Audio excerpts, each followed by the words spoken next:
China-linked scams on Meta are a component of the CCP's asymmetric warfare. Commentary. Meta's recent China financial scam scandal is part of the Chinese Communist Party's asymmetric warfare strategy against the United States, designed to defeat the enemy without firing a shot.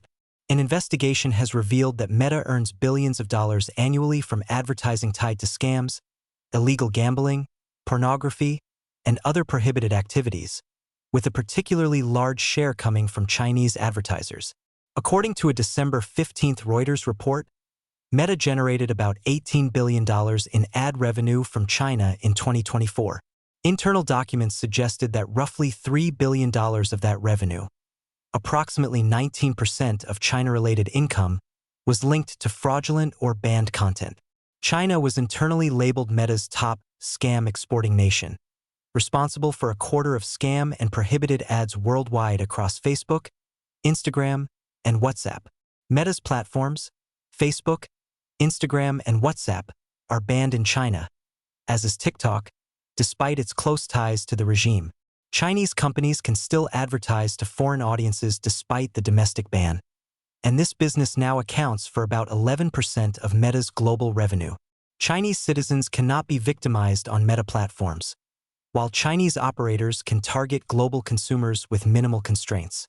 China captures approximately $18 billion in advertising benefits from Meta without bearing the platform risks imposed on Western users.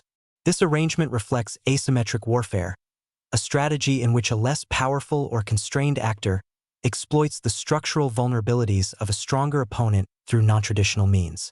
Asymmetric warfare extends beyond conventional military conflict across multiple domains, including economic, financial, cyber, and information domains, focusing on systemic weaknesses rather than direct confrontation.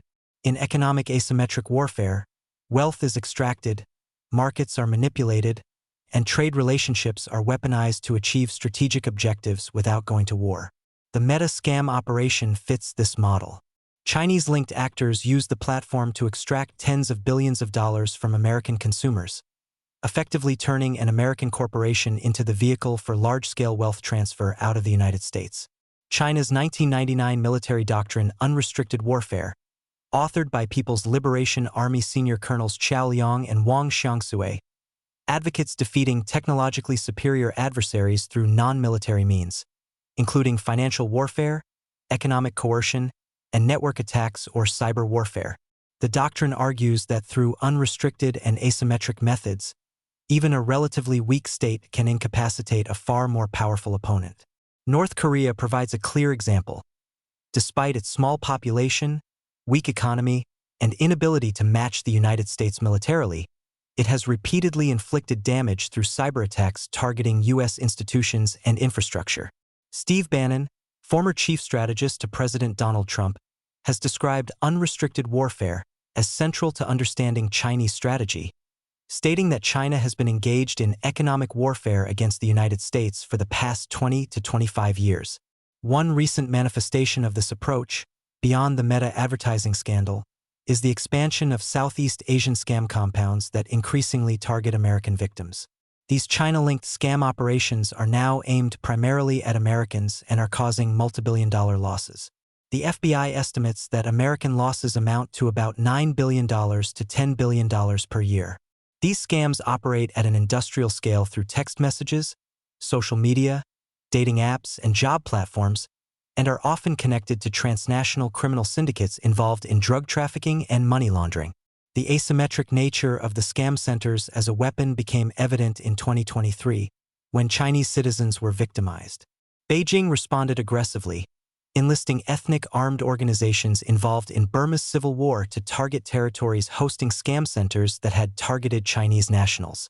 By 2024, Chinese authorities had taken custody of several Chinese operators running scam networks, deployed senior police officials across borders, and carried out systematic crackdowns on compounds holding Chinese workers. When scam operations target Western victims, Beijing has taken a different approach. China continues to provide diplomatic and economic support for the Burmese junta, which protects many of these scam centers and maintains belt and road investments in regions where the compounds operate. Beijing has also awarded medals to Burmese officials nominally engaged in anti-scam efforts. While the Meta Scams and Burma Scam Centers are nominally private, the links back to the Chinese Communist Party are not distant.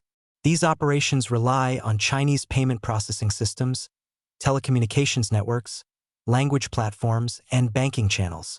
Under China's 2017 National Intelligence Law, all Chinese citizens and companies are required to provide assistance to state intelligence agencies upon request.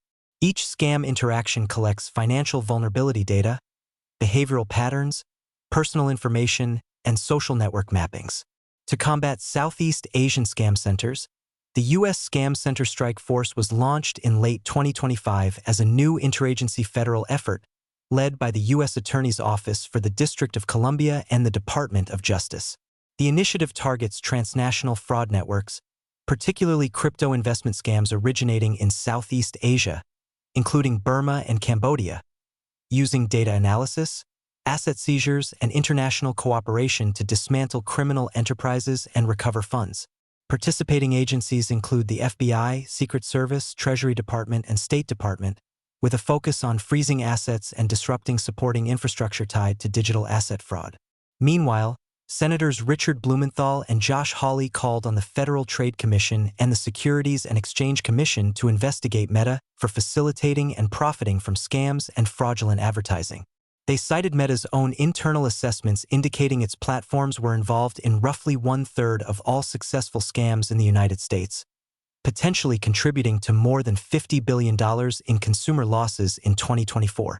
The senators also referenced findings linking Meta platforms to a majority of payment scams and warned that cybercrime groups based in China and Southeast Asia were among the primary beneficiaries.